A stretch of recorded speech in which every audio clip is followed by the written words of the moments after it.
গণতন্ত্রের যাত্রায় আরও আঘাত আনতে পারে। তবে সব বাধা পেরিয়ে দেশের মানুষ এগিয়ে যাবে বলে মনে করেন বিএনপি মহাসচিব মির্জা ফখরুল ইসলাম আলমগীর। জানান, গণতন্ত্রে উত্তরণে বিএনপি সবচেয়ে বড় ভূমিকা রাখবে।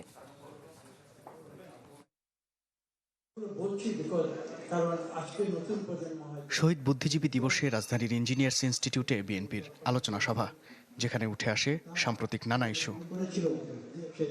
দলের স্থায়ী কমিটির সদস্যরা বলেন, ৭১-এ ষড়যন্ত্র হলেও গণতন্ত্রকামী মানুষকে দমিয়ে রাখা যায়নি, আগামীতেও তা সম্ভব হবে না। সবার আগে বাংলাদেশ প্রতিষ্ঠা করার জন্য বুদ্ধিবৃত্তিক চর্চা এবং বুদ্ধিবৃত্তিক চর্চার জন্য বুদ্ধিবৃত্তিক বিন্যাস এবং বিকাশ অবশ্যই প্রয়োজন।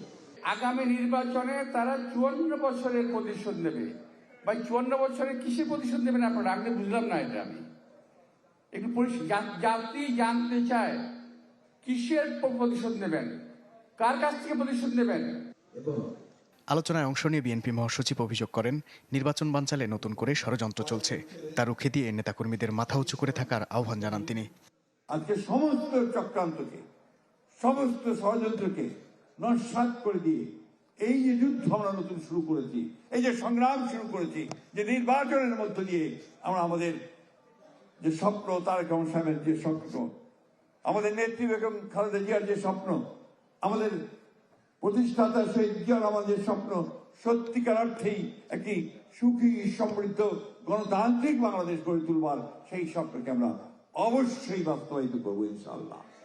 মির্জা ফখরুল বলেন, ১৯৭১-এ যারা বুদ্ধিজীবীদের বাড়ি থেকে তুলে নিয়ে গিয়েছিল তাদের হালকাভাবে দেখার সুযোগ নেই।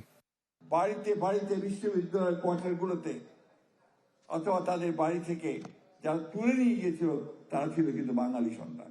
সামনে নির্বাচন। মাহবুবুর রহমান, চ্যানেল 24, ঢাকা।